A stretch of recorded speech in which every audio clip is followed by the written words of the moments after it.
Towards the end of the 1980s, so we're way back in 1980 again, a groundbreaking design approach. Oh, sorry, I've skipped a page. My next moment I'm going to talk about is perhaps riding on the series of quite brave decisions that were impacting the city of Melbourne after the success of engaging with the Yarra River. Another moment for architecture happened, and it took place in 1997 when a commitment was made to demolish two 1960s international-style government buildings, which were known as the gas and fuel buildings, they were located on the edge of the river, and they blocked the river from the city centre. So this river edge site went on to become Melbourne's Federation Square, and it's an outdoor place that's become the location where our city gathers. The design was Melbourne's first experience of the digital impact on architecture, and it was the result of an international competition judged by an eminent jury, which included an international architect, who many of you will know, Daniel Liebeskind. The winning design by Lab Architecture Studio out of the UK brings together a combination of cultural, civic and commercial into a public precinct. The design of Federation Square references Melbourne's fluid, interactive, walkable urbanism, although the complex geometries of its networks and lanes sit in contrast to the orthogonal nature of our city. It's familiar, but it's unfamiliar. Hugely controversial at the time, loved and hated in equal measure, Federation Square has embedded itself in Melbourne's patterns of use.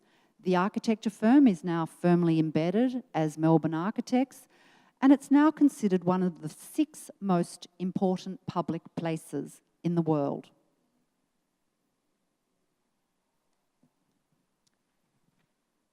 Now, towards the end of the 1980s, a groundbreaking design approach was instigated by VicRoads, who are the peak organisation in the planning, design and development of Victoria's public road infrastructure. They're now considered a world leader in facilitating and promoting innovative and context-sensitive design for public roads and their associated infrastructure. So Victoria's design approach draws heavily on the work of architects and landscape architects to create the concept of roads that don't just speak to the driver, they also provide public space or urban design elements for the suburbs that are impacted by those roads. This concept has been extended to the work that Victoria is undertaking on other major infrastructure projects, including more than 50 road rail conflict zones within our infrastructure network. So Victoria's committed to the concept of seeing what used to be just civil engineering projects as an opportunity for urban renewal. And through this lens, which is the design lens, positive urban design outcomes can be provided, not just for commuters, not just for drivers, but for the community that the infrastructure actually impacts.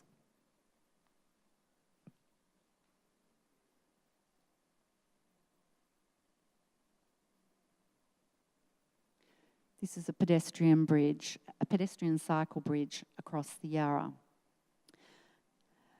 Now, to achieve great urban design outcomes, the design of transport infrastructure must engage with the particular contextual concerns that each project generates. And they're really complex discussions. And they need to be addressed with care, with dedication, and with research, and with real leadership. And encouraging best practice is the ongoing endeavour of our team as advocates within government. There's an important current project that I thought I would just show you that shows this kind of commitment, and it's a careful community engagement process where a rail line is being elevated, always a controversial proposition. Community input, local knowledge and buy-in into what became quite an exciting proposition for a linear landscape underneath the elevated train, will actually it gives the opportunity to connect communities and suburbs that have been divided by a train line for decades. And each of these suburbs will get kilometres of linear park.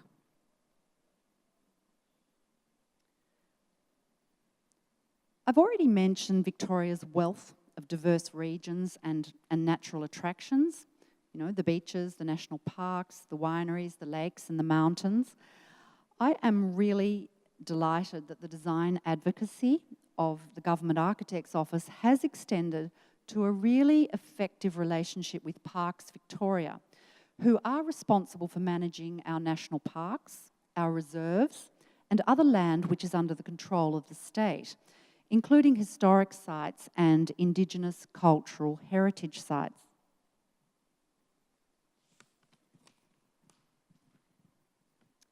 There's really exciting work being done to enhance visitor experiences to many of Victoria's natural attractions, and at the same time, ensuring that these sensitive and usually vulnerable environments are repaired as required and also protected from future damage. Our input into these projects has stressed critical principles for designing infrastructure in sensitive and vulnerable landscapes. An appropriate design intervention will emphasise and enhance the experience of nature and the atmosphere of place, while respecting the experience of climate, topography, vegetation, and the historic context of what is always a local and unique environment. A great intervention will offer visitors a valuable, unforgettable encounter with an extraordinary place, at the same time protecting that place.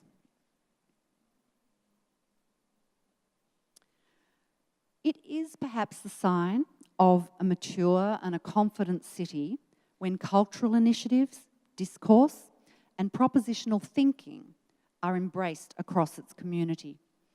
Since 2014, Melbourne has had input from a philanthropic person, the Naomi Milgram Foundation, which has been supported by both local and state governments and also commercial patrons. And they've commissioned an outstanding architect in the global network to come to Melbourne and design a temporary pavilion for the Queen Victoria Gardens, which sits opposite our National Gallery of Victoria.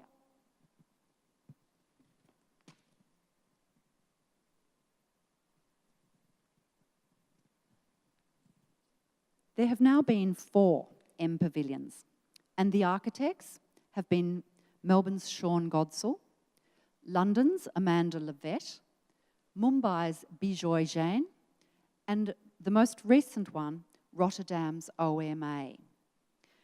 Each design is a new, temporary civic space. It's a cultural laboratory and an event hub, bringing creative collaborators together to present a free 4-month summer program of talks, workshops, performances and installations.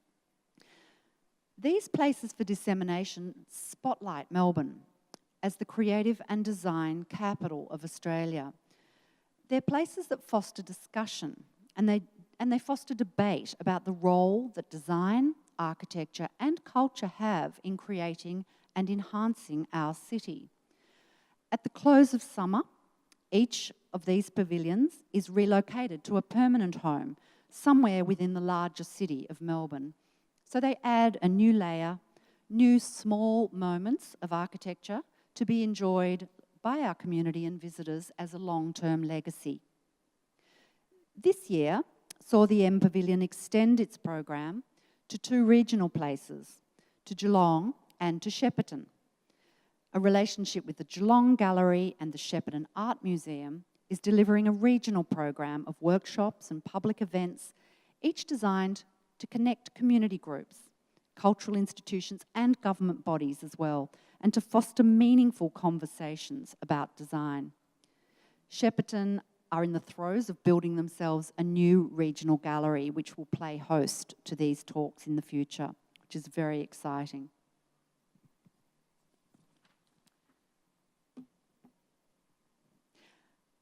So the last 3 decades in Melbourne and Victoria must be understood as an extraordinary achievement.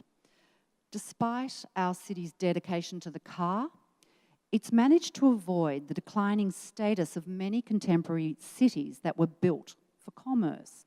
And instead, it's flourished through the challenges that I've discussed here that have transformed the city and transformed the way that we use it. There are moments in the history of every city where decisions are made that prove to be incredibly significant. Reflecting on these moments shows that a single decision can affect the way that a place works, the way it looks, the way it's serviced, the way it's used, and also the way that it's perceived. As we march further into the 21st century, Melbourne's become a place that excites global curiosity, and its commitment to design is impacting the whole state of Victoria. As an entity, Melbourne is unrecognisable from the city that I knew as a child, and those 10 moments that I've mentioned are really just part of the story. So is it luck or is it design? I've come to the conclusion that there's many layers of curatorship needed to achieve the type of city transformation that we've been lucky enough to have in Melbourne. There needs to be conditions put in place to allow a place to flower as a design city. There needs to be a rich culture of idealistic designers who work really, really hard to contribute to their city. They're designers with passion and vision.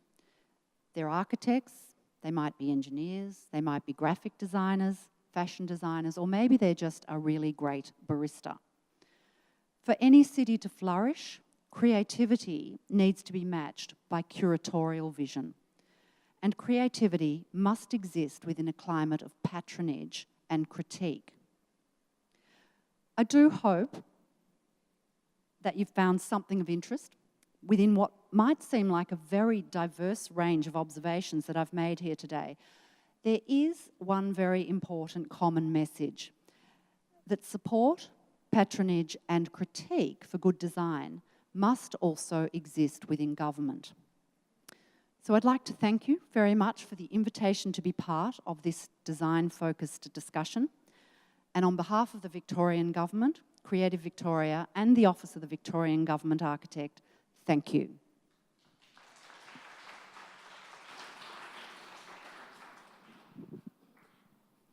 Thank you very much, Ms. Duke Gardner, for your informative and interesting presentations. So does anyone have any questions that would like to ask Ms. Duke Gardner?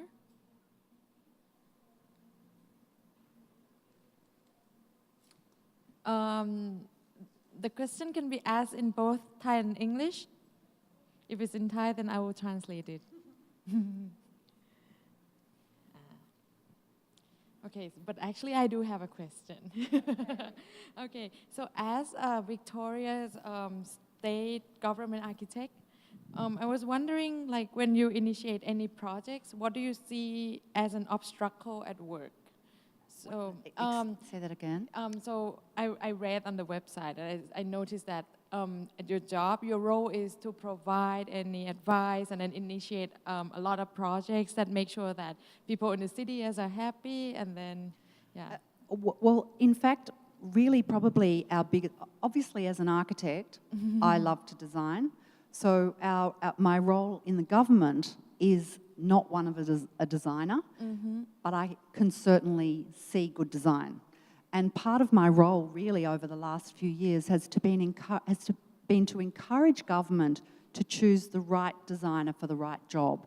And that doesn't mean someone who's done 70 of those projects before, or who has sort of been doing that particular type of project for 60 years.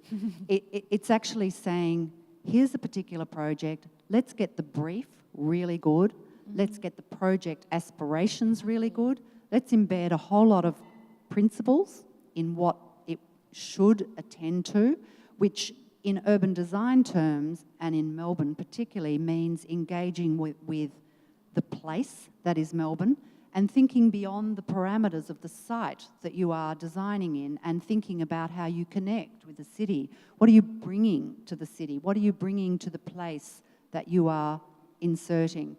So from a government point of view, I encourage government to choose sensitive designers, designers that obviously they need the capability and skill to deliver, but they also need to be good designers, and to understand the principles.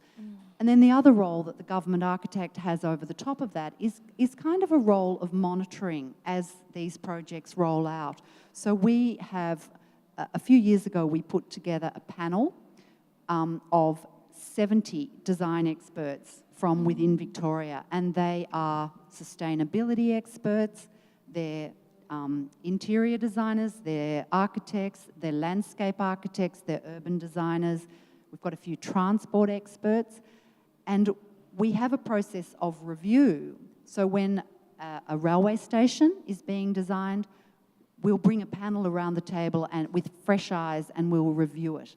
And so by that process, we kind of iron out we support the design vision, I guess, and we try to get a better design outcome than we would by just working through government itself, who tends to have a very economic focus rather than a design focus. Oh, okay. So it's more like also you think about the certain architecture and also the big picture of the city. That's exactly right. Every piece of architecture has to engage with the big picture of the city. And if we can encourage, you saw the laneways and that sort of set of tertiary networks that go through the city. If we can encourage developers to add to that, to put a really great connection from A to B through their development, it just adds another layer of something to our city, another piece in the network. That's very interesting. I think we have some questions. Yeah, right. Thank you very much for your very comprehensive talk. The session before your talk from the Thai lecturer, they mentioned about a kind of bottom-up project from those lecturers and the community. But in your case, I think it's most likely from the government point of view is a kind of top-down policy. I would love to ask if you have any obstacle with the community, the people themselves, how they react with all those projects you try to make it. I wish I had been able to understand that talk because it did sound very interesting. I guess we try very hard. Government likes to try to listen to the community, obviously. Community puts government in place.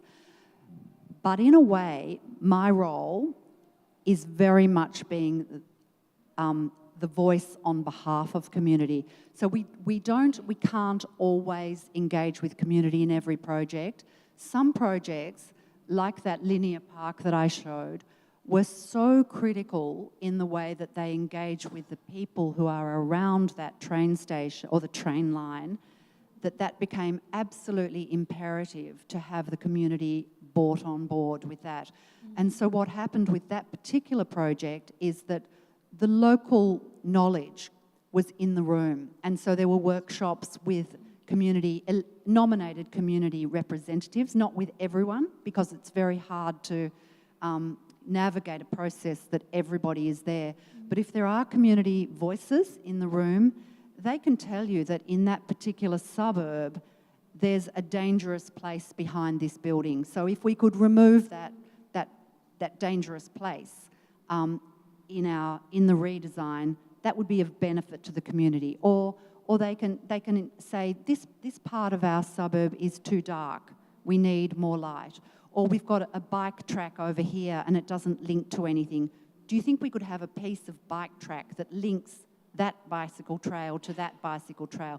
So engaging with the local community in that particular project was so great because it just added these layers of local knowledge and actually allowed the community to understand that all of this wasn't really taking place behind closed doors, that it was for them and there was some benefit.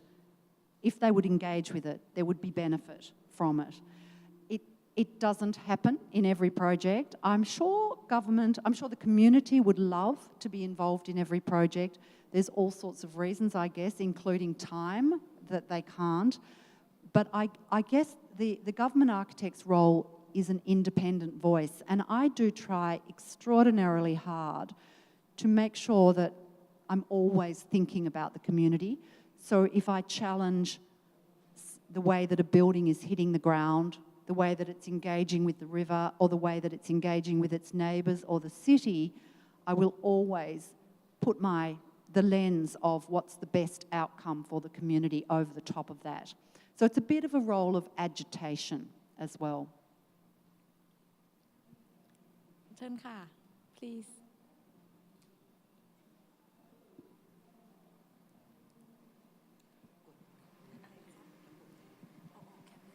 Hi, thanks. I just wanted to know, you spoke about it, but because your role is as an agitator and really sort of to advocate for the community as well, how do you play the role of getting the meetings of the minds? Because as you say, governments tend to be very focused on the economics of things. And as an architect, obviously, there might be some design issues that may not quite sink in with the economics. How do you bridge that gap when it happens?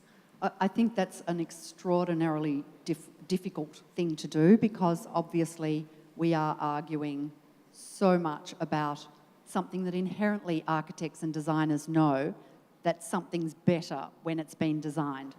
That's really, it's a very, very difficult message for economists and in a way they don't really buy it.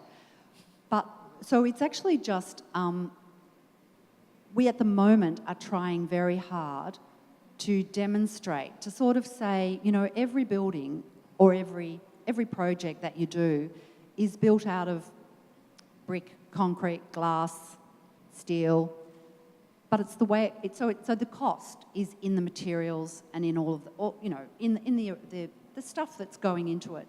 The design and the element, the part of it that's design is paying an architectural fee or for an intelligent design is so tiny in the cost of the scale of the project.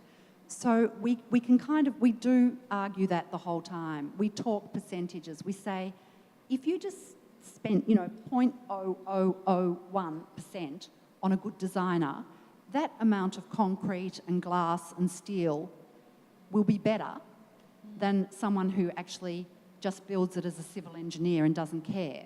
So we do have to surround ourselves a little bit with facts and figures.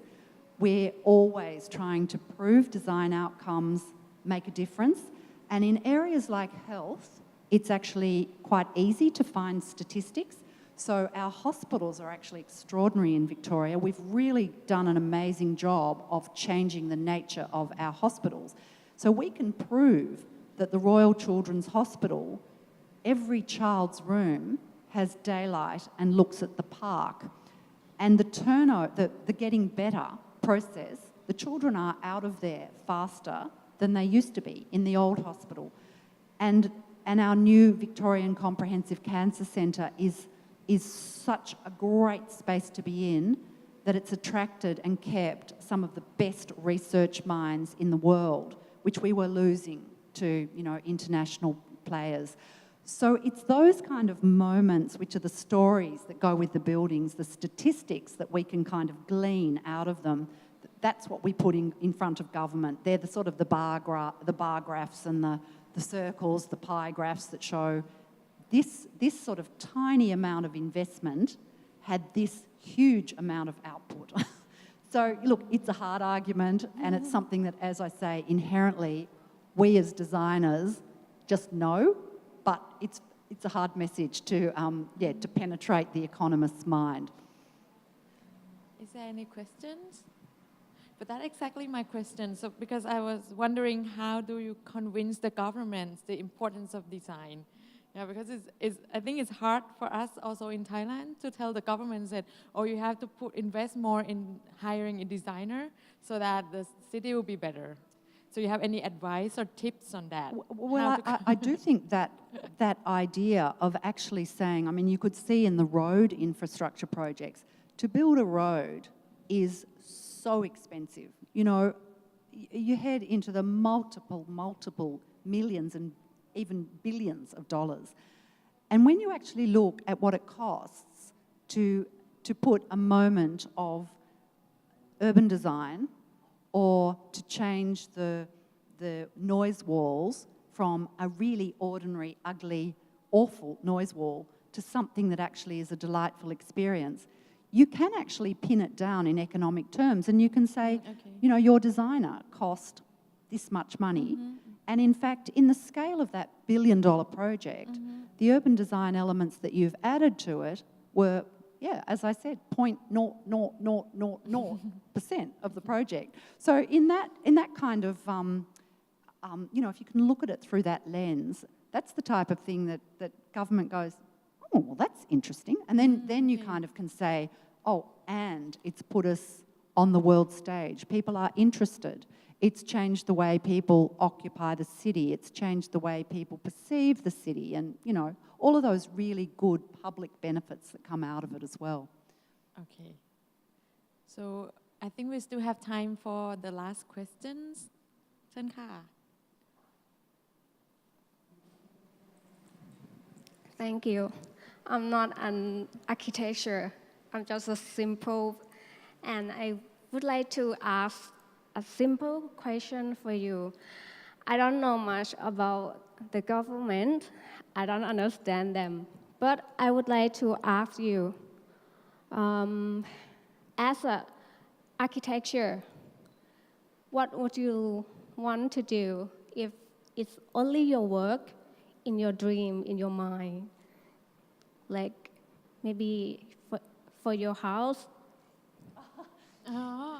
Just a simple question. Well, that's not a simple question at all.